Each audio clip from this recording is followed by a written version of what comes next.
Selamat pagi Bapak Ibu Saudara kekasih dalam nama Tuhan Yesus Kristus. Kembali lagi bersama GPDI Film Mas dalam program Menyapa. Sebelum kita mau melakukan aktivitas kita sepanjang hari ini, mari kita merenungkan firman Tuhan.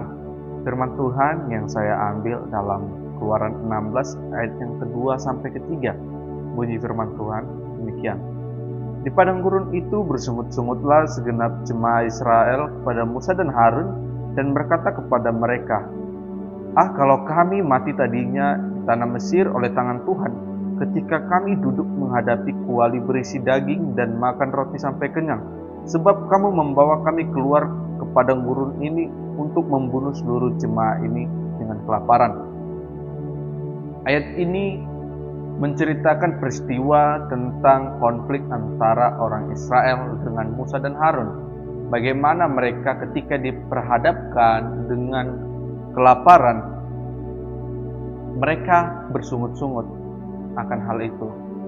Nah, Bapak Ibu Saudara kekasih dalam nama Tuhan Yesus Kristus, di sini saya mau mengajak kita untuk merenungkan atau mengingat kembali bagaimana tentang kebaikan Tuhan dalam kehidupan kita, bagaimana pertolongan Tuhan dalam kehidupan kita yang sudah menyertai kita.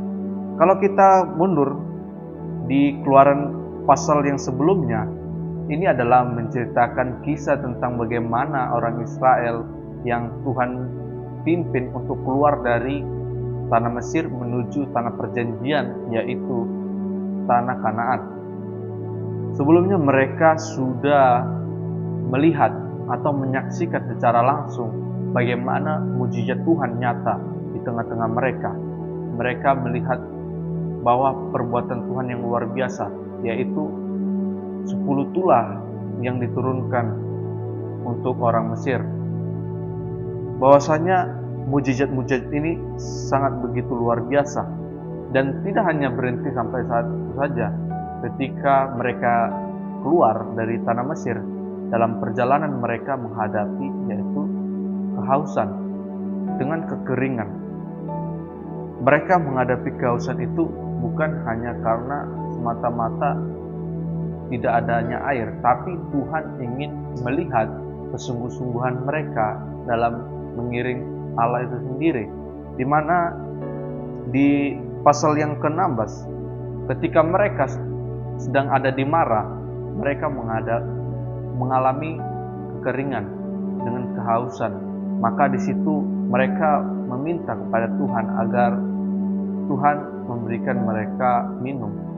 Dan pada saat itu terjadi mujizat Tuhan. Ketika ada minum, ada air yang tersedia, air itu tidak serta-merta bisa langsung diminum, karena kita sendiri air itu pahit. Sebab Tuhan melakukan mujizat pada saat itu. Peristiwa itu terjadi agar mereka melihat dan mereka percaya akan penyertaan Tuhan bagi mereka. Dan juga tidak sampai di situ, Tuhan memperhadapkan mereka kembali pada masalah. Dengan yang tadinya mereka butuh minum, sekarang mereka butuh makan. Tapi di sini Tuhan memperhadapkan ini bukan serta-merta semata-mata ingin mempermainkan, tetapi Tuhan ingin menguji bagaimana kesetiaan mereka. Sebab Tuhan mengatakan, "Jika kamu sungguh-sungguh mendengarkan suara Tuhan Allahmu dan melakukan apa yang benar di matanya dan memasang telingamu kepada perintah-perintahnya dan tetap mengikuti segala ketetapannya." Yang ingin Tuhan mau ialah ketika kita setia menghadapi setiap persoalan, kita benar-benar ada dalam perintah Tuhan, sehingga Tuhan menyatakan setiap pertolongannya, setiap kasihnya bagi kita. Tuhan tidak meninggalkan orang Israel ketika mereka saatnya mereka menghadapi suatu kehausan ataupun kelaparan. Tuhan hanya ingin menguji betapa mereka benar-benar setia untuk mengiring Allah itu sendiri. Nah, Bapak Ibu Saudara kekasih dalam nama Tuhan Yesus Kristus, refleksi dalam kehidupan kita ini, ketika kita menghadapi masalah-masalah yang sudah terjadi, biarlah kita menyerahkan semuanya dengan percaya kepada Tuhan, bahwasanya kita ada sampai saat ini semua karena pertolongan Tuhan. Kita ada saat ini semua karena kasih-Nya Tuhan. Bagaimana di tahun-tahun yang lalu Tuhan sudah bekerja memberikan setiap pertolongan bagi kita, bahwa bukti nyata kita alami setiap kebaikan Tuhan. Jangan ketika kita menghadapi persoalan, ujian yang begitu berat, seakan-akan kita ingin menyerah, tetapi ingat akan kebaikan Tuhan. Biarlah kita menjadi orang yang percaya sehingga kita tidak khawatir lagi akan kehidupan kita. Biarlah renungan ini boleh menguatkan kita, biarlah setiap renungan ini juga boleh menjadi pedoman bagi kita boleh tetap yakin dan percaya akan firman Tuhan. Demikian firman Tuhan yang saya bawakan, kiranya memberkati kita semua.